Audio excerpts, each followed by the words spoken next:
Greetings, everyone. Just an unplanned video, and I'm just busy working in another window right now, doing some CAD stuff and listening to some music, Lord of the Rings soundtrack, and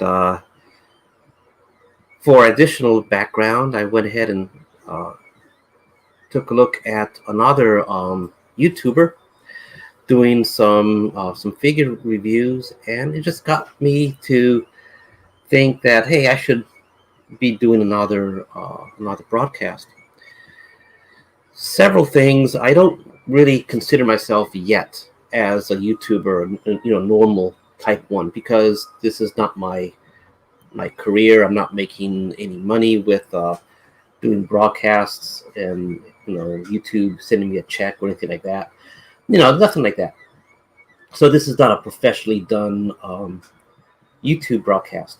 So I don't really consider myself like a YouTuber type person or anything like that. So I do these broadcasts when I feel like it, basically. And I probably should make it more of a regular thing. So that way, people like predictability. So people can fit watching what I do into their schedules. And so I really need to come up with a good time to do it, time of day. I need to come up with a good day to do it. And I need to also, maybe I could find like some sort of pattern or something. I'm still developing my own style with this channel. Sometimes I don't really know what to say, so I just start talking and hope things get better as I go. Other times I have something to say, and most of the topics that I do have to say are about CAD stuff, 3D printing, laser cutting, and projects that I'm working on. And but there's other things that I do, and as you know, as a figure collector, there's topics about figures and vehicles and diorama stuff that I do want to talk and share, and so there's a lot of content that I could contribute to the community at large. So I'm trying to find my mojo, if that makes sense. I'm trying to find what works for me, and so you'll see, maybe little changes in format style with videos, or as I try to set myself up to something that actually works. Well, with that said, I'm also, a CAD designer. I do a lot of 3D design. And so with that, I also have a lot of projects. And I'm saying "and" quite a bit. Well, so I do have a lot of projects that I work on. And a lot of these projects are very unique to the stuff the themes really that we're working on here at Die Warriors, which is mostly on the sci-fi. So a big project that took up a lot of time last year, leading up to this year's Joe Fest, was the VSS. And the VSS, I am continuing with it. I haven't posted much about it since returning from Joe Fest, because I am now trying to take the VSS project as a whole. And when I say that as a whole, it also means that there's a bunch of small projects that's part of it that can be used for other non-VSS dioramas and themes. Consoles being the best example, because you do a spaceship theme that the VSS, my VSS was. It's a space carrier. So you have a lot of, and I'm doing, I'm taking the standard VSS and I'm making it longer and I'm adding to it. So my VSS 002, has a lot of opportunities for smaller projects, smaller props. Give you an example. Consoles are a great prop. We do have them for the bridge. We do have smaller consoles for other rooms. But being a spaceship type thing, there's other kinds of props that I am working on as well. Greebles for the walls, greebles for the ceilings on the inside. There's machinery for the inside as well, monitors that could be placed on a desk, on a console, mounted on a wall, or hanging upside down from the ceiling. There's pipe work. There's a light system to design and do. As seen in previous videos as well as the Joe Fest. Well, not so much Joe Fest. I didn't really have access to power for it, so I couldn't really do it. But seen in other videos, are light fixtures mounted to the ceiling. There's issues that I learned the hard way doing using light strips, and so I've started another project where I'm redesigning the ceiling stuff. So once I start getting that section ready, I'll do a video on how to splice LED light strips. How some of them have areas where you do not want to cut, and for splicing, and some of these they're designed for it, but then there's these areas where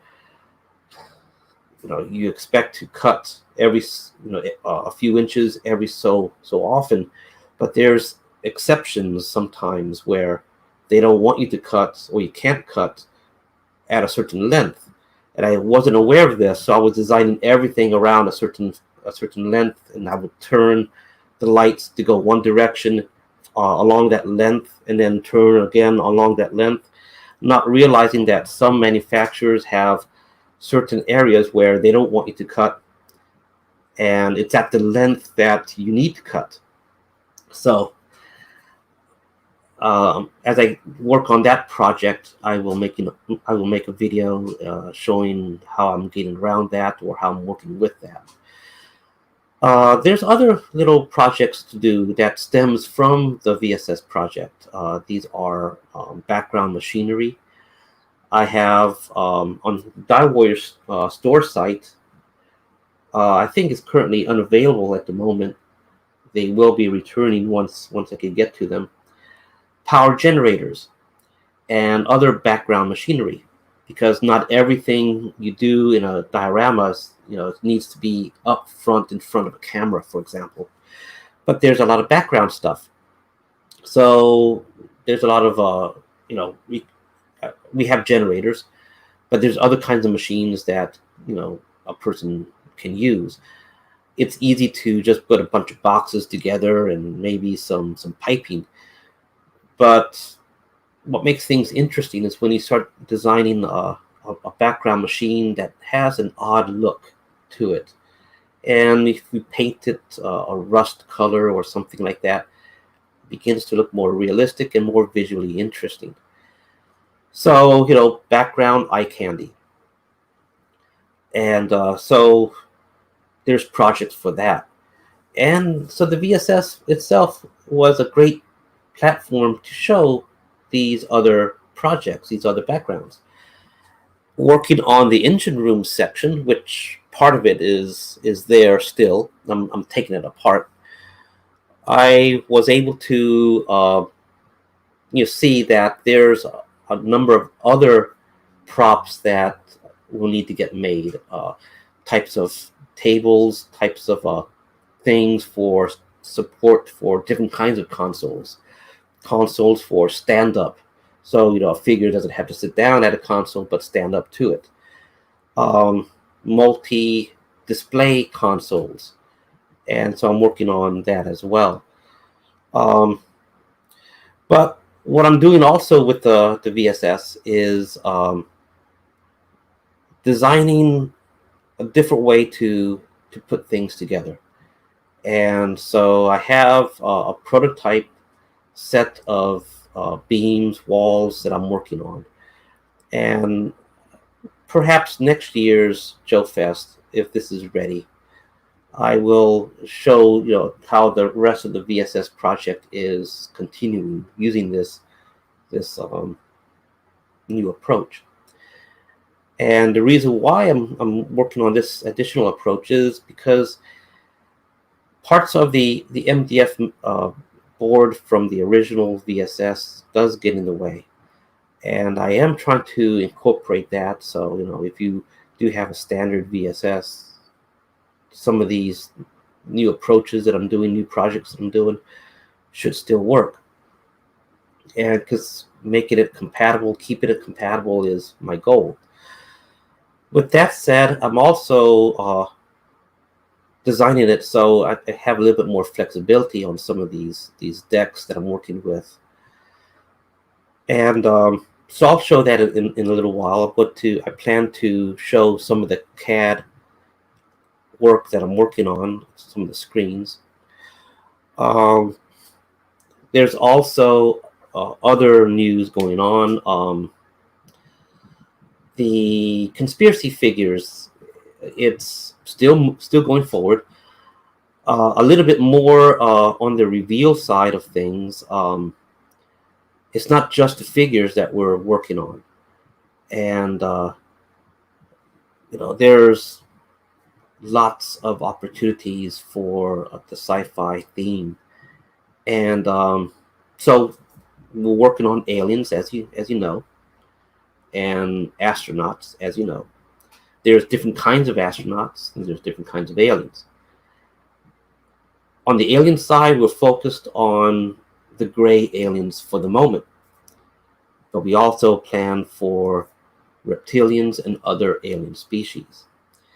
On the astronaut side, that's a little bit more hush-hush right now, because we do have a lot more to offer with the astronauts, mostly because it's easier to kind of think of human equipment. When you're thinking about alien gear, how does an alien weapon look? Does it look like a human weapon with a barrel and a handle, or does it look like a box? We don't want to make things too different, because customers, collectors, they're human. And so if you make a prop too alien, then not everyone is going to be able to see, oh, this looks like a weapon, because it may just look like a box.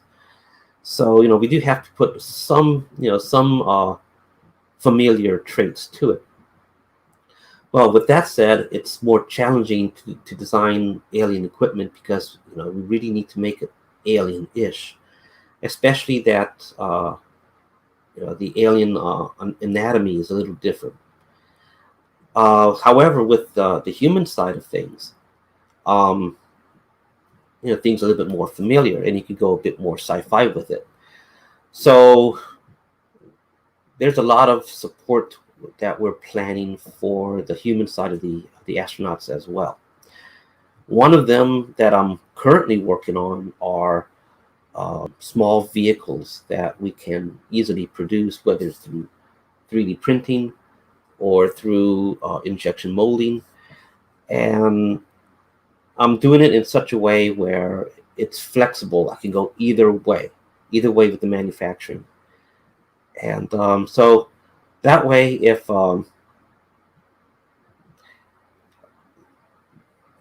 how to say, if there's a problem, we have a plan B. Or if somebody, let's say in the future, we do some equipment and people like it, but it's not enough for main big huge manufacturing effort. Well, we can always make that equipment available some other way, a freebie through the Die Warrior store, and that could be done through 3D printing or some other means, and be manufactured that way. So we're designing our stuff for flexibility on two ways to manufacture, and it's coming along nicely. There's additional stuff about the manufacturing that I am not going to talk about at the moment, but it's good news, and it's stuff that we're doing, and so we do have good news on the horizon. And the there's a lot of learning curve involved, and that's as far as I can go, because you can kind of begin to kind of think, where I'm leading to, but I don't want to get that way. Then again, too, I might be talking disinformation. So, so anyway, but I am working on some additional supports for the astronaut line, and one of them is this thing here. You can see it's all 3D printed right now. This is just a simple prototype. It's a reusable or modular landing vehicle. It's a small one, so it can be done where you can have ground troops, and you're dropping support down for them. They could be as cargo pods, or as automated turrets, or as manned turrets. Larger versions would be some sort of lander for the astronauts. That could be also used as some sort of base.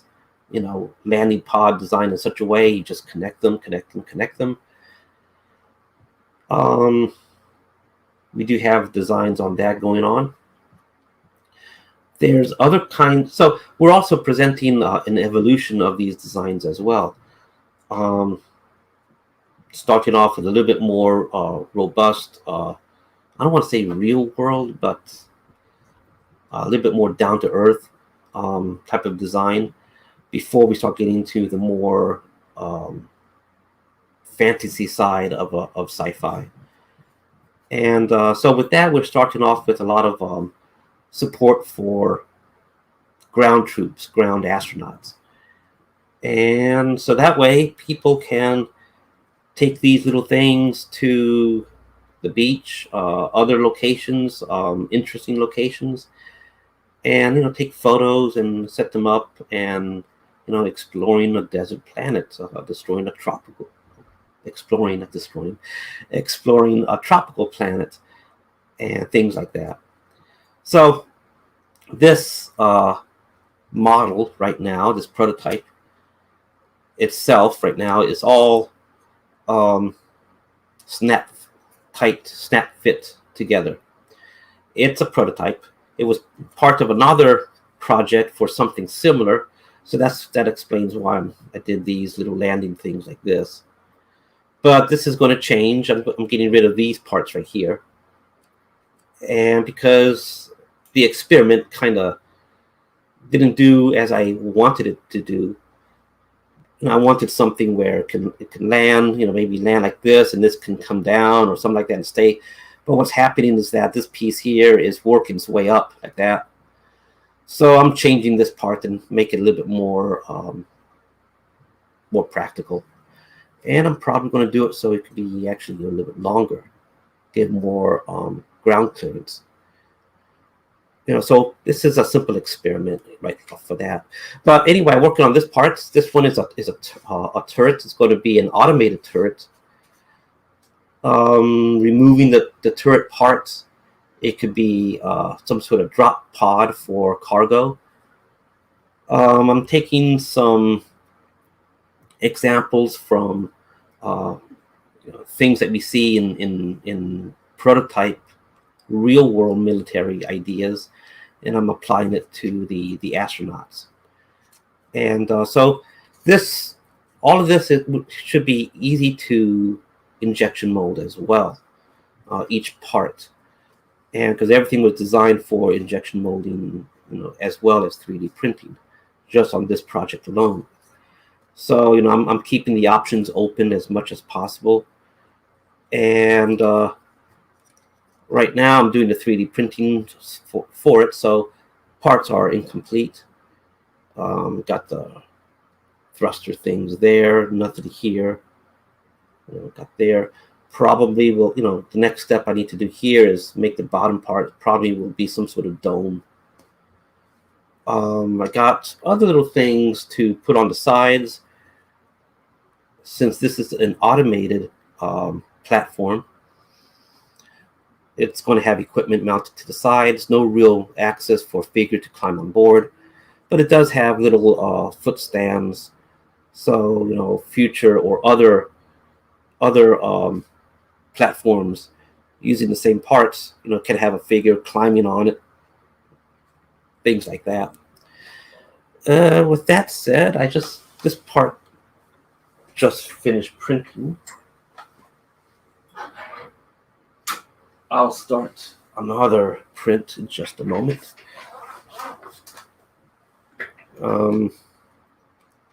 Not quite happy the way this part of the turret came out, so I'll be working on changing this piece. And so I'm just looking at ways to add equipment and other gear to it. I'm thinking maybe I could put some barrel like containers on the side for whatever power, fuel, whatever. I'm not going to explain what they are because I don't really know. It just looks good. And we have to work on a way to mount it onto the structure here so it doesn't roll off. So you can imagine I don't have another one here, but I do have another one of these cylinders elsewhere. But I should have had it here so I could show how it looks with two. But I wasn't expecting this one to finish. Oh, but I do have a beer keg laying around. This is an incomplete beer keg, but it's roughly the same diameter, same sizes. So just for the sake of look, see how it might look. Well, of course, it's just hollow cylinders. Maybe if I put my thumb in it, I could do this. Get to see how it looks. So you can imagine with a third piece here, it's going to start building up the equipment around this little platform and make it look a little bit more realistic. How landing crafts that do land on Mars and other places, they got equipment mounted on top of them. So trying to go for that equipment mounted look to things, aesthetic to things. So anyway, this is all this is not glued yet. This is all in pieces right now, just tightly snapped into place. But I will eventually glue things when I get more happy on how things look. And so like I said, if you just comments, I like comments because it helps me actually stay on topic and say something useful. Will you have a pod? Okay, so this is from Matt O'Neill.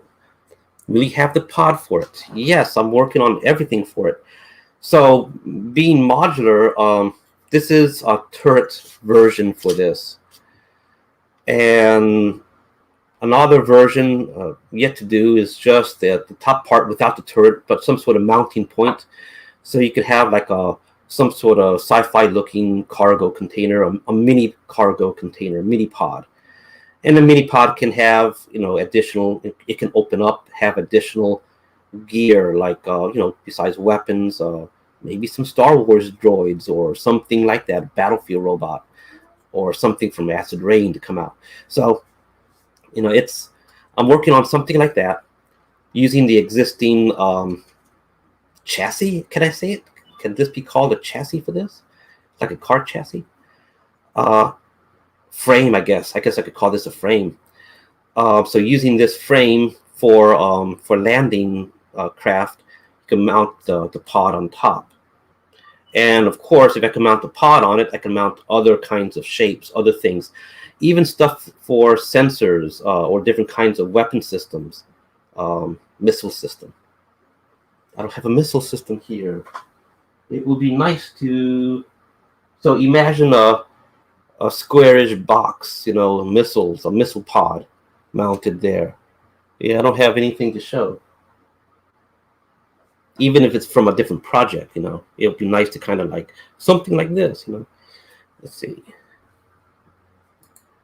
Oh, comments, icons. If you could make a capsule pod, that would be so awesome to fit your figures in. Yes. However, for figures, I don't have my boss fight one here. I have a boss fight figure. I guess I'll use an Eagle Force Returns figure. Um, so, give an idea of scale. Let me move this out the way. So, at ground level.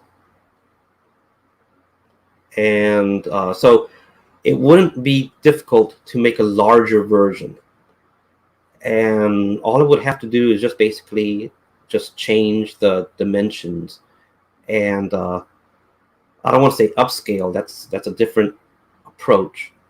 But in terms of, I can just just change the dimensions. Instead of like 45 millimeters long, I can say 60 millimeters long and be able to adjust things from there.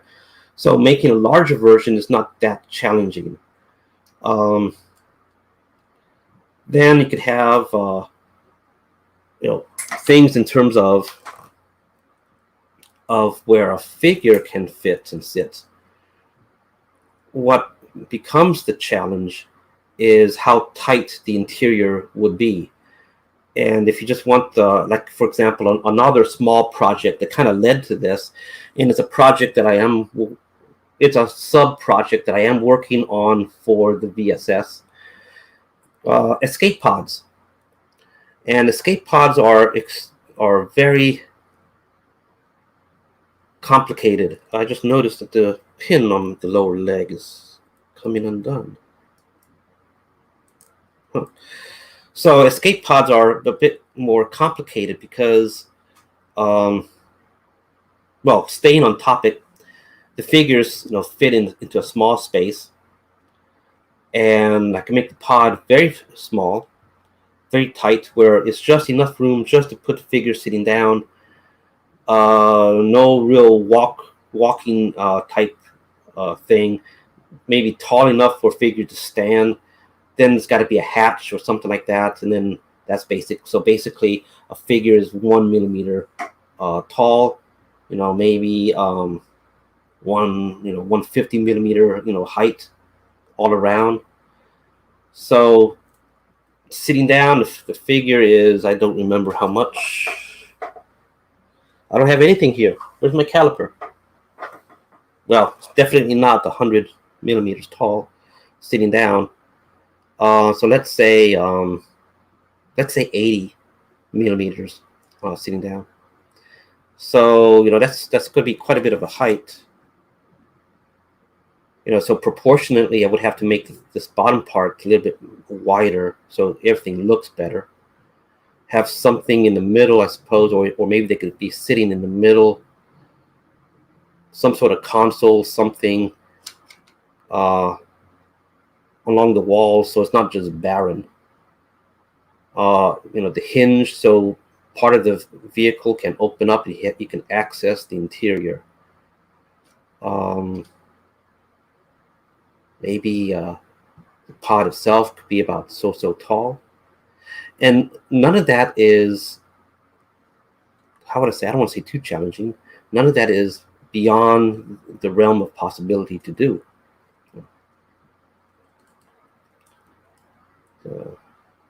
Maybe I should do a review of the Eagle Force Return figures. I like them, but I don't like how I just turned this leg and the hinge part is flaring out like that.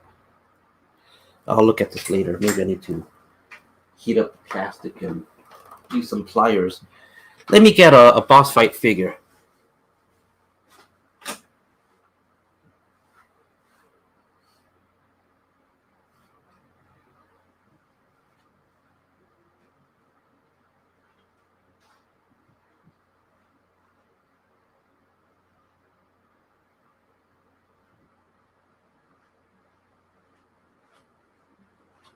Okay. Coming right back. I also got some additional things. The other barrel that I was talking about, or the other cylinder, and my caliper. But I also got this other project that I was working on for not this past Joe Fest, but the previous one. Uh, got a bunch of stuff. I don't remember what those are for. But this was another experiment that I was working on at the time. And this experiment here was part of a steampunk style mech that I'm still kind of playing with the thought of actually doing. So this was the top part, the turret part, and I was trying to make it like, what if World War One and kind of went into World War Two? So you have this semi mixture of two styles. And some World War II vehicles you can see a mix of two different styles. But so I was thinking like, well, do some sort of mech. You have some sort of turret piece in bottom, and you got some sort of leg things, there, and maybe it could be steam powered or something. So I was thinking about, well, maybe in the back I could put like some sort of steam engine looking thing, smokestack, some sort of cover, some sort of hatch, just big enough for the Marauder World War II figures to fit in. So here's a Marauder figure.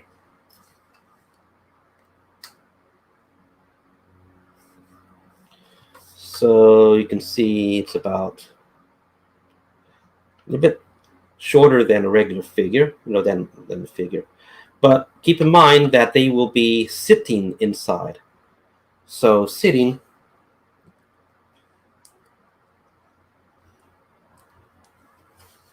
okay, figure's completely sitting. There's a little bit of a very tight head clearance. So if I remember correctly, there was going to be another layer to this, kind of sloping or beveled or something like that, to kind of seal the way these walls are, since they're just printed not as one piece.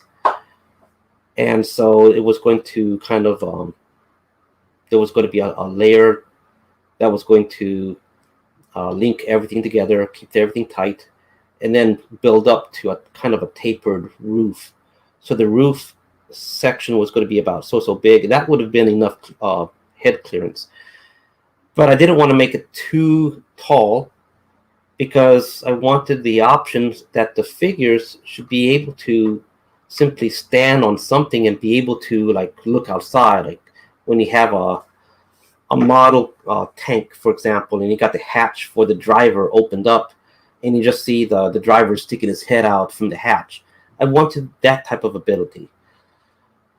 So with that said, then the reason why I brought this was to kind of give an idea, something that a figure is sitting, this, to kind of get the idea of how big a landing thing might be.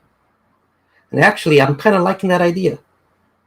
So I think I'm going to make a modification to this, as I want to kind of finish this up a little bit more. Then I'll make a modification, taking this and make it a little bit bigger, and mounting it to something like this before I start to change this part to make it look more like some sort of lander.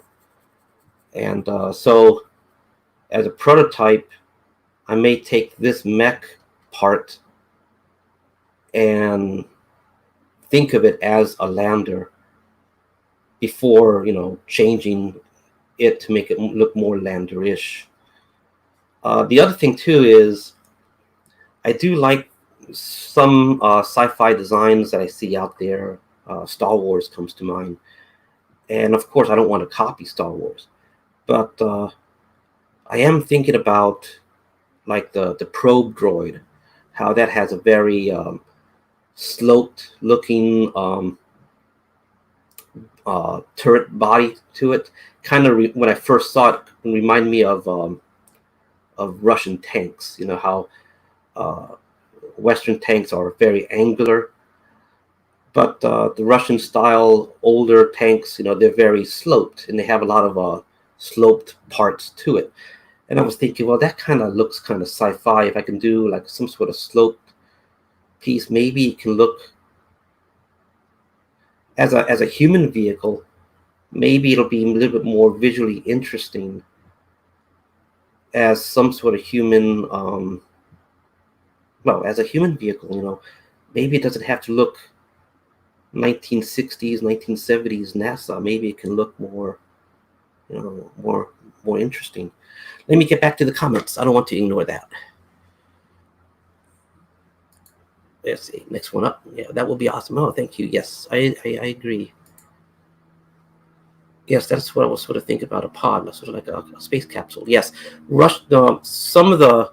Have you seen some of the Russian space capsule proposals that were out there? They don't look anything like the NASA lunar lander, but the Russian lunar lander that was never really done. There's some pictures showing it. I think there's a partially made one in some Russian museum, and it looks quite different. If I remember correctly, it definitely looks more tall. So I'm thinking, maybe there's elements of the Russian styling that might be useful. Yeah, thank you. Yes, I think the astronaut line is going to be quite good. And what we're trying to do is yeah. So what we're trying to do is trying to not just have a line of figures, but also have support for those figures. And so, support is not just about backpacks and gear. And there's things that we do well with, and I think we do well in terms of our own style. When it comes to sci-fi, we have our own look, and so playing to our strengths, I'm going to try to push more on the vehicle side of things. It's not just vehicles. When I say vehicle side of things, that also means like diorama sets, the play sets. Keep in mind too, I'm not trying to compete against any brand that's out there. Instead, I'm trying to work with existing brands that are out there. Because back to the overall mission for Die Warriors, when you do a diorama, you're incorporating all kinds of different brands. Some of them are not brands at all, but just materials. And you're building a set, you're building your own diorama, and you're incorporating, for example, figures. You need civilians. Well, you're looking around for Star Wars, Indiana Jones, and other brands for civilians. And you may be doing customs to make them more civilian looking. You want kids, where you're looking for brands that have children.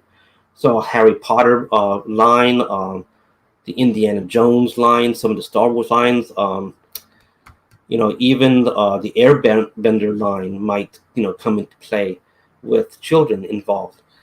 So, when you're doing a diorama, as far as like how I started with it, you're incorporating brands from other lines. So in that, you're not competing with other lines, but you're incorporating them and you're working with them. So with that said, when I do stuff like this, I'm not trying to compete. So instead, I'm trying to just it works good with. So one thing about the conspiracy line of action figures is when you read the wording of the description for these astronauts and these aliens and stuff, it is going to be vague. So the reason is, as a collector, I can imagine, it's a completely different type of figure to collect. It's aliens, it's astronauts, and that might be a bit, that might have a bit of an effort for some collectors to say, well, why do I need, or why should I collect this brand? So to try to make it a little bit easier, it's kind of vague. It's up to you how to incorporate these aliens, for example, are they bad guys? Are they good guys? Are they somewhere in between? Um, Same thing with the astronauts. Or if you have a Joe verse, well, maybe these could be part of the Joe team, or these could be part of Cobra, or these could be October Guard, or some other brand, some other thing. And they don't have to be that at all. So with conspiracy, we're introducing the deep state as a possible other avenue. So, and that's going to lead to some interesting figures that we have in design mode right now. So after the astronauts are released on Kickstarter, um, part of wave 2 is going to start introducing the deep state astronauts, and that's going to be quite different. And I'll have to explain more about that when I go along. Thank you. Yeah. Your console equipment is awesome. The chairs and console plus the lab kits are amazing. Those lab kits are not going away. Right now, they're just pushed back at the moment, because if you're talking about the chemistry lab kits, I want them. I want the chemistry lab, the glassware on the chemistry lab stuff done. When I look at TV shows, black and white TVs, whatever, and they have these large chemistry things in the background, it always catches my interest. So I don't want to stop. I don't want to abandon those older designs. So I am looking for ways to incorporate the glassware projects into a separate way to manufacture. So that's going to lead into another topic that I'm not quite ready to discuss yet, but as Die Warriors is moving in that direction.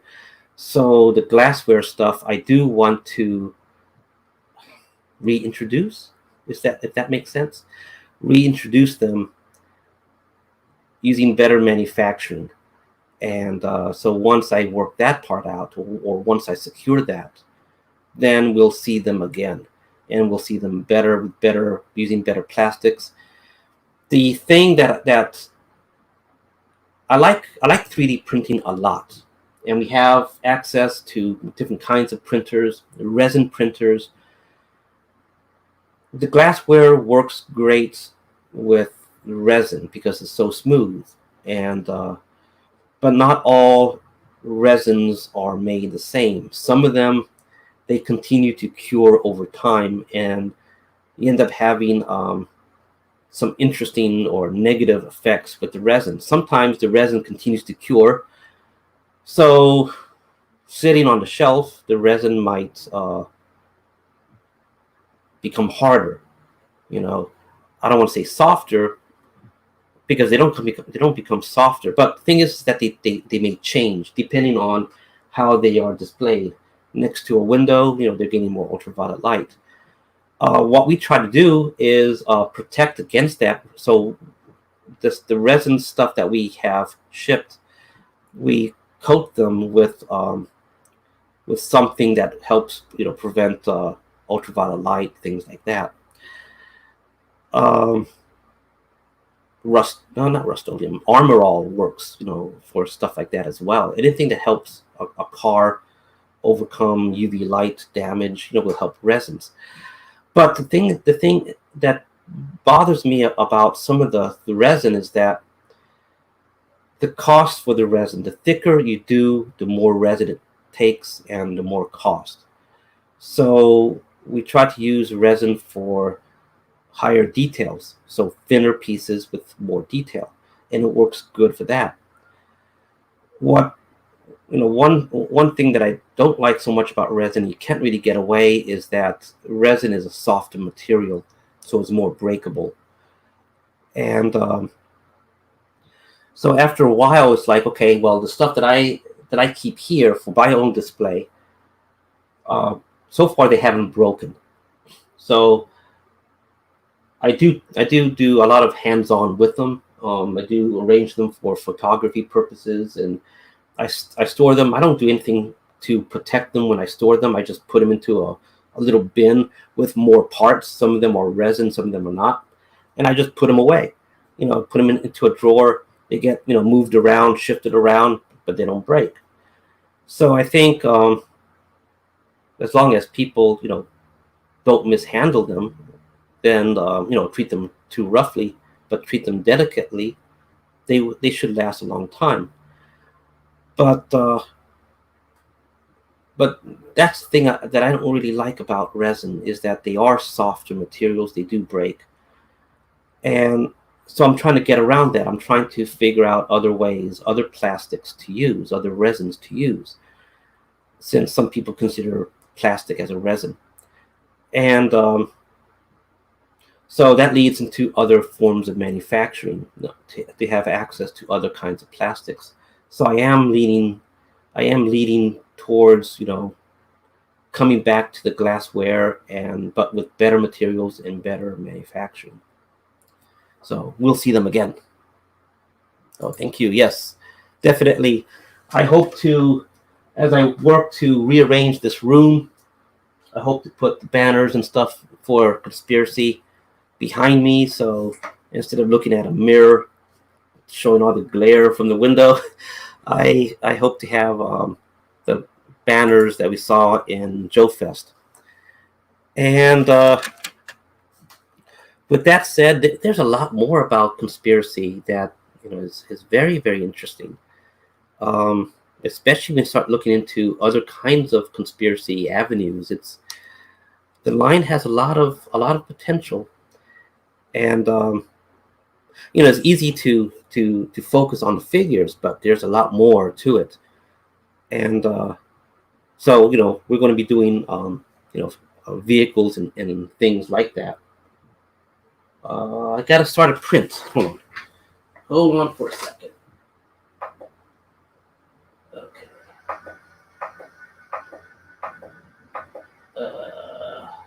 Okay.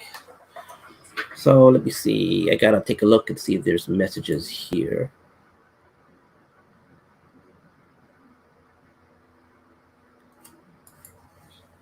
I just got an interesting Facebook message.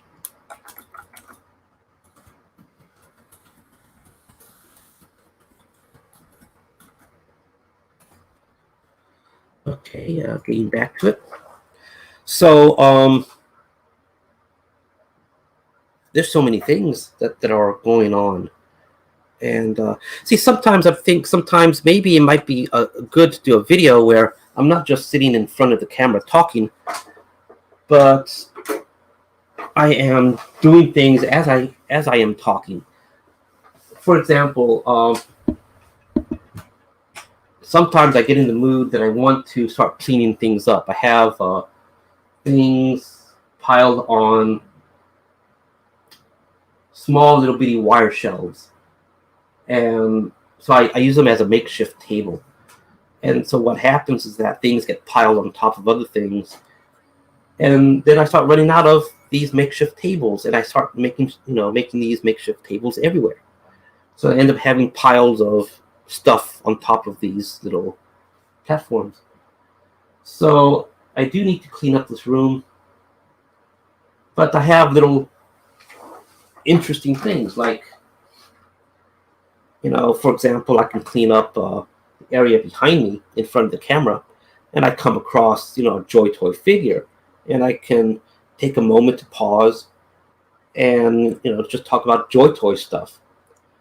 And, it wouldn't be a figure review, but it'll be, a quick little, hey, guess what I found, and then talk a bit about it, or talk a bit what I don't like about them and what I do like about them.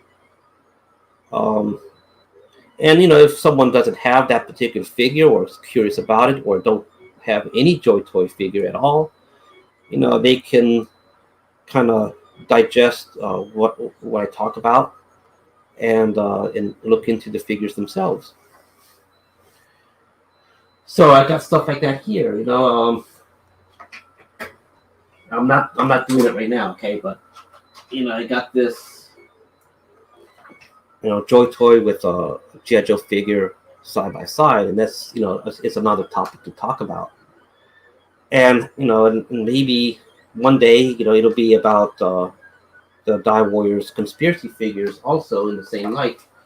So I'm thinking, like, Maybe I need to. Maybe I could do a video where I'm doing stuff like that. I mean, I've got videos where I'm doing CAD design, and CAD design is not everyone's cup of tea, cup of coffee to watch.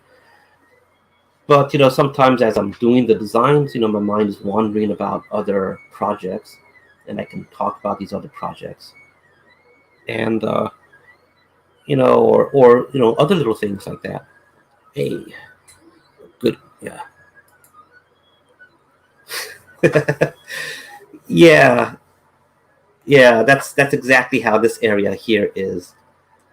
Behind me is a better view. I don't have to move the camera for that. I mean, I need to use these 3D printers, and I'm getting ready to. So in the meantime, while they're not in use, it's a table. So, but this weekend I will be using them for some printing, and so I'll need to clear these things out. But in doing so, clearing them out, I could talk about this, for example. You know, and I don't think these have anything inside. I don't want to surprise myself all of a sudden and press a button, boom, into my eye. So, but what I like about these in particular is that you can remove the stand, and these little rocket props that came with some G.I. Joe figures.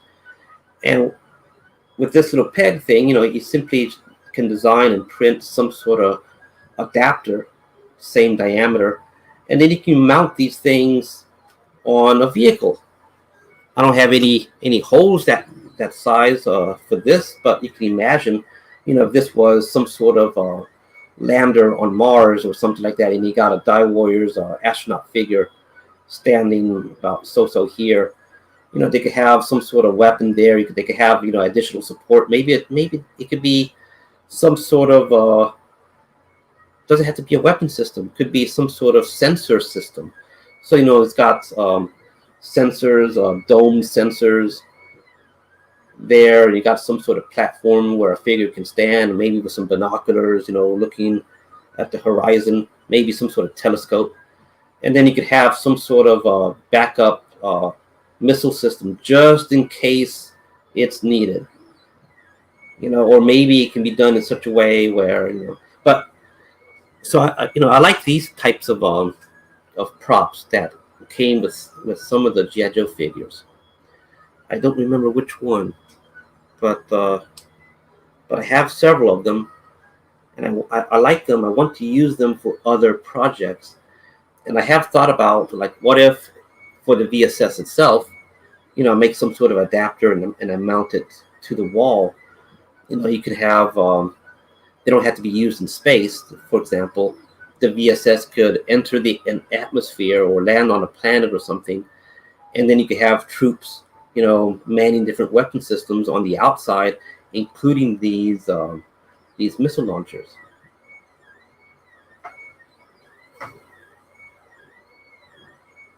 Okay. So I'm surrounded by content to talk about. It's just, would it be interesting? Would it be an interesting topic, or will people tune in and then see, oh, he's just cleaning up his room, and then uh, never come back? So but like I said at the beginning, I am trying to find what format for these videos works for me, works with my style, and of course, I like to get a group of people talking about toy reviews, their monthly hauls, things like that. Um, but like I said, also the timing, the day of the week seems to be a problem. The time of day seems to be a problem, because a lot of the people on the Die Warriors team, for example, they're located in other time zones, West Coast or even in Europe, and it's really hard to develop a good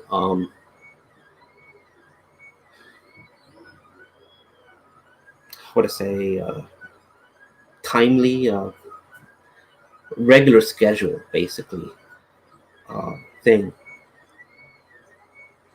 Yeah, I think so. Yeah, I'll try to do that from time to time, because what I do see is on other videos, on other people's content. They have nothing to do with what we do, but similar. Um, Sometimes they talk about, and they'll get together with other people, and they'll do some sort of comic book bagging. So all they do is they just put they are clearing out comic books from in a box, and they're putting them into a bag for preservation, things like that, archiving and keeping them better. And as they go from one comic book to another, or a different series or something, they come across topics for memory lane. So they start talking about, I remember when I got this issue, or do you remember when this happened and that led to, and then the other person might respond something along those lines that feeds into that conversation. One person can go off on a tangent, and then the other person may interrupt. Oh, remember this? So I got this one. Oh yeah, I remember I had that one too. And they look around. So maybe there's something like that can be done in terms of the toy type of environment. As a collector, we collect all sorts of stuff. Some of it is not really relevant to a particular brand. I got my G.I. Joe stuff up here, but I also have Machine and Krieger. I also have Acid Rain. I got a number of Marauder stuff on there, and the Marauder stuff is interesting because it's how to say, it's their approach of having a whole bunch of different props, and the amount of different props that you can gear up on a figure is it presents the opportunity that no two figures are the same. So, for example, I get this Marauder figure, and I put what gear I have on here. Someone else out there gets a same figure or a similar figure. It's going to be geared up differently. It's not going to be geared up the same. And then there's conversations for that. Like, well, why did you choose that one? What were you trying to go for? What kind of custom theme you were shooting for? Oh, I was upgrading my original G.I. Joe, the original 13, to all Marauder bodies. Well, what did you use for Clutch's gear, his vest, his harness? What did you do for Stalker? What head did you use? Oh, you used it. You can imagine how conversations would go. So even just on topics about Marauder figures themselves and the amount of gear that they have presents a wealth of different kinds of conversations we can have. And of course, what's going on right now with Marauders and their Kickstarter, that's a completely different topic there. So it's a lot of stuff to talk about, and it's what I'm finding out is as a collector, we all have our own little Joe verse, our own little stories that we have in our minds, and it's enjoyable to hear other people's Joe verses, other people's intent on why they collect, or their story about collecting. Mine is that I was didn't have a lot of money to spend on toys and figures. I started to get into different types of things. Robotech. I am a Robotech fan. I got into the books. That cost money to buy the books. I didn't really have a whole lot of money to spend on Transformers, Lego, other kinds of things that were developing. And growing up in the 80s, you're mentally you're transitioning from a child to a teenager, and then so there's a lot of different aspects there. Um, you're being introduced to new people. You go to high school, no longer the same people from elementary school, and you start getting into new ideas, new concepts. Start going into what happened with me is In high school, I met a friend. He became my best friend, and but I was looking at one of the books that I just bought. It was Robotech Art 1. And it was just a collection of this, just it was a book about how Harmony Gold brought Robotech basically into the U.S.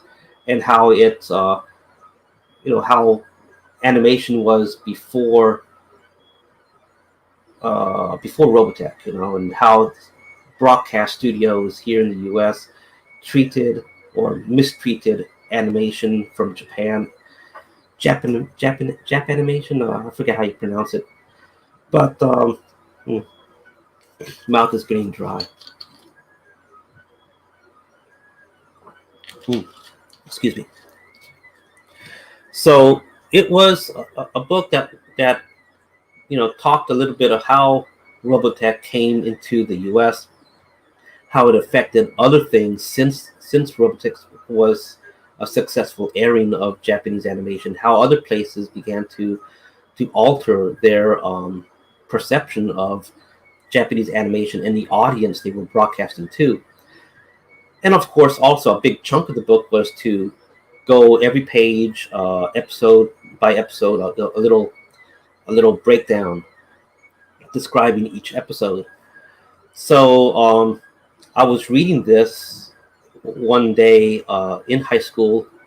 I don't remember what grade I was in, but I was, I guess my school bus was late. So I was just sitting with, other people walking around, doing other things, sitting on the pavement of the parking lot, waiting for my bus. It was hot, so I'm just looking at the pages, using my own shadow to kind of read the text. And then I see, some feet approaching, and I kind of looked up, expecting someone to say some sort of insulting thing, looking at cartoons or something like that. But it was this guy who later became my friend, and he was interested in it. And so at first, my first reaction was a little bit on the hostile side, basically mind your own business, But I didn't tell him that. I was guarded with what might be said next. So I was like, expecting some sort of insult or something. You know how kids are, oh, you're looking at cartoon stuff, that kind of thing. And but that didn't happen. So he kind of sat down a little bit on the pavement, a little bit away from me, and I was, then I was thinking, well, I don't know really anyone here. I guess I was freshman year, and so I was thinking like, might be an opportunity, or to make a friend or something like that. And something along those lines was in my mind. So after a few moments, I thought, well, okay, maybe I came across a little bit rude. That wasn't my intention. So okay, so I kind of closed up the book, kind of found some sort of excuse to kind of break the ice and talk with them. And so sat down. I guess I think I might have said, like, I don't remember exactly, but something along the lines, like, I think I offered the book, you want to take a look, that kind of thing, and was kind of expecting him, like, just kind of say no or something like that. But he did. He took a look, and he didn't mistreat the book or anything, flip through the pages or anything like that, But he looked through it, and so he did a quick scan, and he was started to I think he started to can't say he started to talk a little bit about something. I don't remember what. I think maybe Transformers, and that kind of broke the ice. And then I don't remember how it was. It wasn't the next day, but I think a few days later we saw each other again and started talking some more, and that broke the ice further. So through that book, Robotech Art 1, I met someone who would later become my best friend. Unfortunately, I don't have any contact with him anymore. But I wish I did, because we did a lot of interesting things together. And the reason why I say this, I bring this topic up, is because through him, through this, through other people, I got introduced to going to my first convention. And so I invited him to go because he was talking about going to a convention. And going to my first science fiction fantasy convention in New Orleans, I got introduced to a whole bunch of book products from Japan. And so that opened up a brand new world there, for me. And eventually, so at the time, I didn't really have much money to invest into other things. But, when you're that age, you get exposed to other things that other people around you are into. And that kind of rubs off to you. So you take a little bit of their interest and you apply it to your own life in your own way. And you grow as a person like that, little bit here and there. You meet someone in the workplace, something on TV. People sometimes attribute being a good person to the hero images they see in a comic book or a cartoon. And same thing about other people. You meet other people, and parts of their persona or their the way they do things, their mannerisms, may rub off to you and become your mannerisms as well. And so that happened with me a little bit. Got involved with science fiction fantasy conventions, and that led to a little bit more and a little bit more. And but at a certain point, I bought my last G.I. Joe figure. And a little bit before that, I had bought my last Marvel comic for G.I. Joe.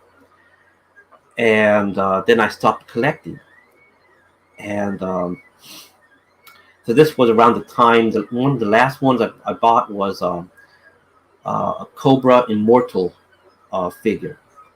And so if you remember, it's the Crimson Soldier kind of thing. It's not your regular Crimson Trooper, your CG Trooper, but it's the one he's got like a silver breastplate, and he came with these two weird weapons. They look like cylinders that he held from a handle in the middle, and he had these two cylinders. And I think it was called Cobra Immortal or something like that. So that was the last one that I bought, really. And then I went on for a number of years, got into college and everything, and then I get out, and then I'm looking around, and I start seeing something about dioramas. These dio stories were coming up, and I took a look at a few. I was impressed, that they're doing things in a basement, a complete story, lots of photos. And then I started to see that there were other people taking Star Wars figures, Indiana Jones figures, and painting them so they look very realistic, putting them in a small little bitty diorama. For example, the stormtroopers on Tatooine looking for Luke, looking for the droids in the first movie, A New Hope. So basically, all it was just some desert with some sort of, I guess, part of a Tatooine building structure. All it was just painted sand. So everything had this sand look to it. And then he had this very realistic looking painted up figure. It was just a figure, but painted up, weathered up, so it looked very, very realistic, posed. And I was like, well, that's not your little kid, toy there. It is a toy, but done in a very adult style. So from there, I started to find dioramas out there about G.I. Joe and so forth. And eventually from that, I bought my first modern G.I. Joe, Snow Serpents from Toys R Us. And that kind of broke the ice because, I'm older, I'm an adult, I didn't have kids, and I'm at Toys R Us, and I'm like, kind of feeling kind of like self-conscious, looking, over me, like, I'm not here at Toys R Us with a child or anything like that. So and then at a certain point, I was like, well, screw it, I'm just going to go and buy what I want. I just went to the cashier and bought the thing, and that broke the ice. The next purchase I did was a Hiss tank. So anyway, going through all of this collection that's behind me, you don't really see it on the camera, but there's vehicles in the back and other things. That's going to, each one has its own story. Microman collection, capsule toy figures, the skeleton figures, not the boss fight ones, but the other ones, by Kyoto. They were, I have those down there, and I got the boss fight ones right next to it, but I got those there. Build and Brawl wrestling figures. Of course, there's the Indiana Jones figures, the German ones, and then I have the Target exclusives. I think they were BDI. World War II figures, and then I have the Narnia figures and the Lord of the Rings figures, and I got zombies way over there. You can't really see that on the camera right now. I'll have to move the camera later for a better perspective. But that actually might make for a series of interesting videos that I can do, and maybe draw the audience into a bit of memory lane as well. And so I'm going to have to get back to the roots of doing these videos. And of course, it's a lot about 3D printing that seems to always bring in the viewership numbers. Especially when I do long videos, and I'll continue doing those, of course. I'm not going to shy away from that. But so I'll try to experiment a bit more and find out what format actually works, and and make adjustments there. If something doesn't work, I'll phase that out, and I'll try a different approach. Eventually, I'll figure on something that works for me, and that becomes the normal style. Well, with all that said, I'm going to get back to the design, last moment things. So I am working on orders each day. The next set now is I need to print some consoles in black. So I'm thinking about if I have the material for it. So I'm going to be doing that. That also means, too, that I have a bunch of other consoles that are not necessarily VSS that I'm going to be printing in black plastic as well. So new stuff, I'm going to try to build up the inventory. So I have stuff like this. These are basically the older pedestal type consoles. And I'll be printing more of these out, because what I'm trying to do too is make adjustments to how I'm handling the manufacturing aspects of the shipping. There's too much of a delay, and the 3D printing is good, but it takes time. And unfortunately, that's what's hurting me right now, is the slowness of the 3D printing process. So, and that's creating a backlog. And so I'm trying to see about eliminating that backlog by printing additional parts, slowly building up my inventory.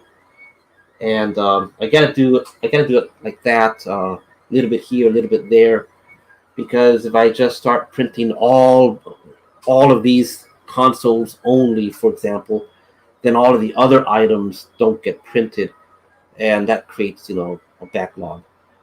So I'm trying to squeeze in, build up enough inventory that the inventory can hold, and how say, can cut down on the delay. And so if I can do the inventory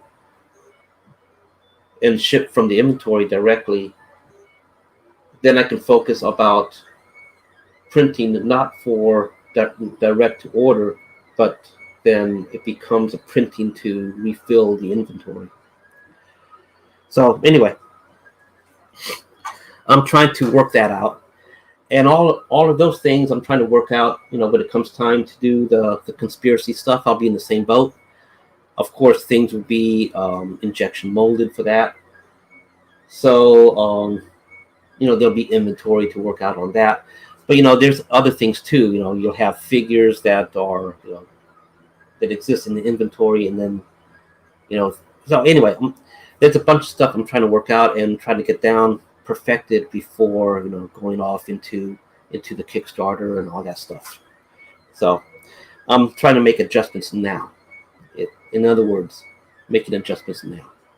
So okay, with that said, I am going to end the video and get back to work, and see you next time. And hopefully I'll have another video. Maybe I'll start doing the memory lane thing or something like that. So all right, take care, and thank you for watching.